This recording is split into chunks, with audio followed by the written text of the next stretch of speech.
تازه خبر نړیوال جام ته افغان لوبډله اعلان شوه. دا چې په دغه لوبډله کې څوک دي، افغان لوبډله له چا سره څه وخت لوبې لري، ویډیو تر اخره وګورئ، په ډېر څه به پوه شئ.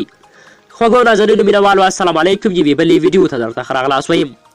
افغان کرکټ بورډ د راتلونکي 19 کلونو کم عمره ځوانانو نړیوال جام ته د فرهاد زاخیل په لوبډل مشرۍ تر 19 کلونو کم عمره 15 کسیزه افغان لوبډله اعلان کړه.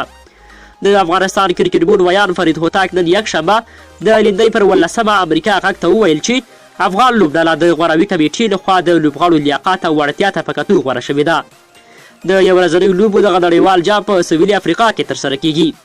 فرید هوتاک زیاته کړه چې د افغانستان 19 کلانو کم عمره ځوانانو 15 کسیزه لوبډل کې لاندې کسان شامل دي: فرهاد زاخیل لوبډل مشر، صدیق اتل، رحمان الله زدران، ابراهیم زدران، اسحاق محمدي، نور احمد، شفیق الله غفاري، جمشید میرعلي خیل، عبدالرحمن عابد تړی، فضل حق، عمران میر، زهیب زمان خیل، حسیب موسازی او عابد محمدي شامل دي. هغه وویل غوروي کمیټې یاد لوبغاړي ټول له دوی کارکردګۍ او وړتیا ته په کتلو غوره کړي دي، تر څو د 19 کلنو په راتلونکي نړیوال جام کې د افغانستان لپاره ښه وځلیږي او د هیواد لپاره ویاړونه راوړي.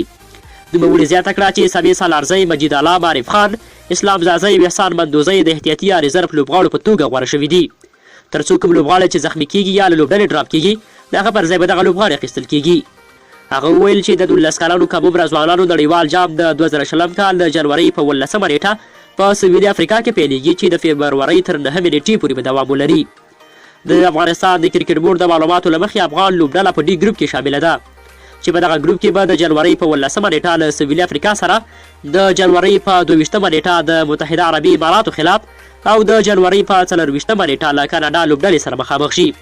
که چېرته وشي کولی چې دغه سیالۍ وګټي او دویم پړاو ته لار پیدا کړي، نو افغان لوبډله بیا کولی شي چې په دویم پړاو کې تر سیمي فاینل او فاینل ځان ورسوي او بالاخره افغان 19 کلنه لوبډله د 19 کلنو د نړیوال جام چامپیونز لوبډلې اعلان شي.